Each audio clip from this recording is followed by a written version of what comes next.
Vous avez certainement remarqué qu'aujourd'hui, je porte la couleur rouge. Savez-vous pourquoi? C'est la fête de Saint-Pierre et Saint-Paul, qui sont des martyrs. Et parce qu'ils sont des martyrs, ils ont donné leur vie pour le Christ. Et c'est pour ça la couleur rouge, c'est la couleur du sang. Ils ont donné leur vie. Saint-Pierre a été crucifié, mais la tête en bas, en l'an 64. Et Saint-Paul, il a été décapité à Rome en 67.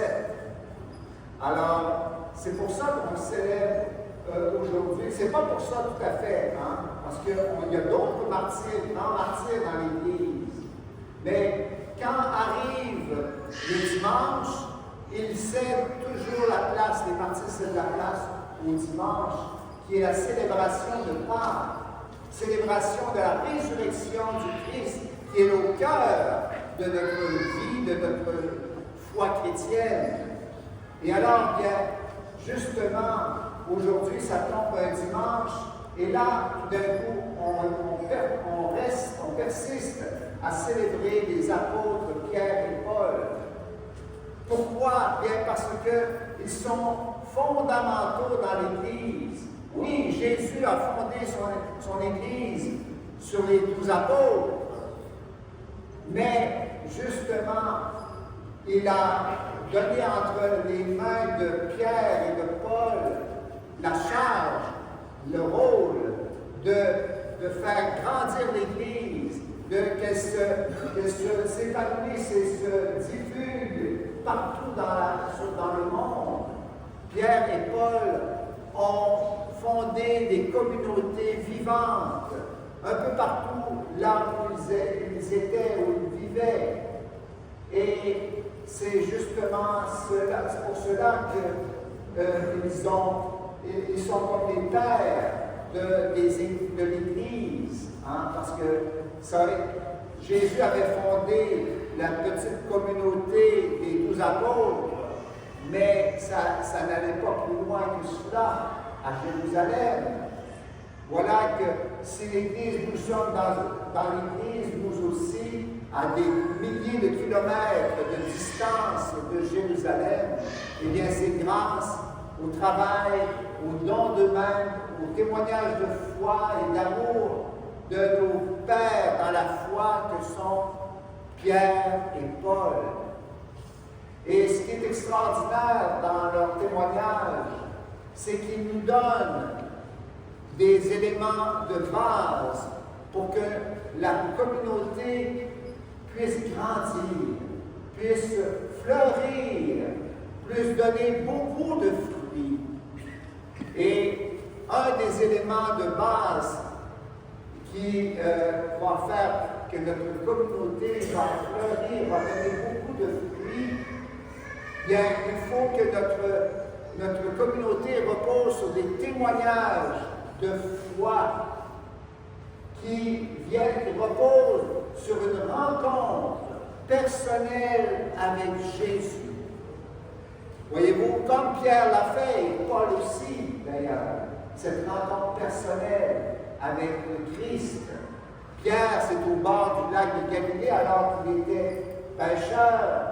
Jésus l'a appelé, il lui a demandé de prendre sa barque pour justement l'aider à prêcher aux foules. Et aujourd'hui, dans l'Évangile, eh bien, on voit une autre étape, une autre rencontre qu'il a avec Jésus. Cette fois, elle est vraiment inspirée par Dieu lui-même, par le Père. D'ailleurs, Jésus lui dit, hein, quand il demande à ses apôtres, « Qui suis-je pour vous ?» Pierre va répondre, « Tu es le Christ, le Fils du Dieu vivant. » Et c'est justement, Jésus va lui dire, « Ça ne vient pas de toi, ça. C'est de ta petite caboche. Ça vient du Père. » Le mystère de Jésus, qui est le Christ, Fils du Dieu Dieu vivant, eh bien, c'est un don de Dieu de le savoir parce que c'est une révélation du Seigneur dans son cœur. Et nous sommes tous, justement, nous devons demander au Seigneur de répondre à cette question. Pour moi, qui Jésus est-il? Et demander au Seigneur qu'il nous inspire par son Esprit Saint pour qu'on puisse vraiment dire que je le connais par cœur, mon Seigneur et mon Dieu, que vraiment il est celui sur qui je veux baser toute ma vie. Ça me fait penser à une anecdote qui était racontée par le fondateur des cellules paroissiales d'évangélisation, Don Pigi, qui était prêtre à Milan, en Italie. Et un jour, il accueillait dans sa paroisse un groupe de jeunes fervents, dynamiques dans la foi. Et du chemin, il avait été les chercher à l'aéroport pour les amener dans sa paroisse, Saint-Eustachio. Et durant le trajet, un des jeunes qui était rempli de l'Esprit Saint lui demande tout simplement, mon père, pourriez-vous nous raconter comment s'est passée votre première rencontre avec Jésus? Et là, Don Pigi a été bien mal pris, comme on pourrait dire, parce qu'il a avoué qu'il n'avait pas eu de rencontre personnelle avec le Christ, même s'il était prêtre, imaginez-vous. Et c'est durant cette rencontre avec ces jeunes bouillants de la foi, de l'amour de Dieu, qu'il a fait cette première rencontre avec Jésus ressuscité dans sa vie. Et cela a transformé totalement son ministère sacerdotal, parce qu'il était dorénavant, il savait que le Christ était en lui, qu'il l'aimait et qu'il lui donnait la force et la lumière pour prêcher la bonne nouvelle de l'Évangile. Alors voyez-vous, il faut demander cette grâce-là, frères et sœurs. C'est ça qui fait des vrais disciples missionnaires, qui fait en sorte que l'Église va pouvoir fleurir et se répandre dans tous les cœurs. Et puis, une deuxième chose que nous enseignent Pierre et Paul pour faire grandir notre Église, c'est l'évangélisation. Les autres, ils ont vraiment donné le maximum de toutes leurs énergies pour faire connaître Jésus. On peut se demander, moi, mais c'est quoi ça, l'évangélisation? C'est un grand mot. Le pape François a dit une phrase merveilleuse pour décrire ce que c'est que l'évangélisation. Il disait, l'évangélisation, c'est laisser voir Jésus à travers nos paroles, à travers nos actions, à travers nos gestes de tous les jours. Laissez voir Jésus. C'est lui qui est à la source de mon amour, de ma foi, de mon espérance. Et c'est ce qui va faire que les gens vont croire en Jésus. Pas en nous, en Jésus qui me fait agir, qui me fait parler, qui me fait aimer.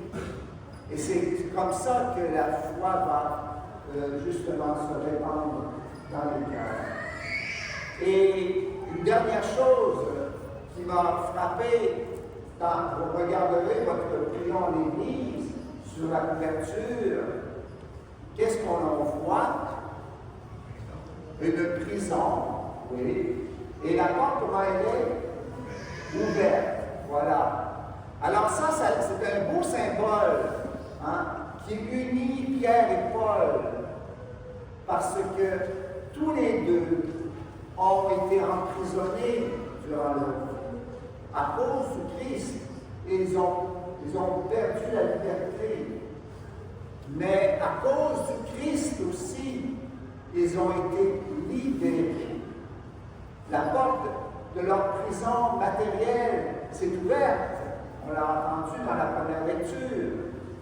Mais ils n'ont jamais été vraiment emprisonnés, Pierre et Paul, parce qu'ils avaient le Christ dans le cœur.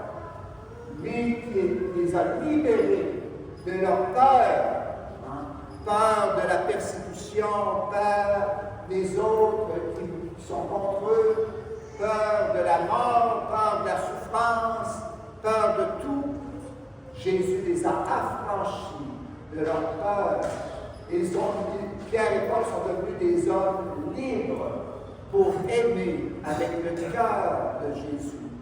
Et c'est ce qui fait qu'aujourd'hui, nous les prions pour qu'ils intercèdent auprès du Seigneur, que nous devenions nous aussi des hommes et des femmes libérés pour aimer nos frères et sœurs. Amen.